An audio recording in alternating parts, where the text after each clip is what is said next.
বন্ধুরা কথা মতো এসে গেছি নবপল্লী অ্যাসোসিয়েশনের চন্দ্রোদয় মন্দির দর্শন করাতে। একবার দেখুন ভিউটা, বৃন্দাবনের চন্দ্রোদয় মন্দির।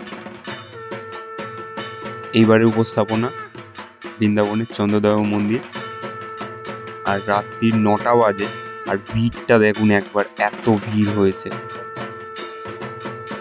আপনারা দর্শন করুন।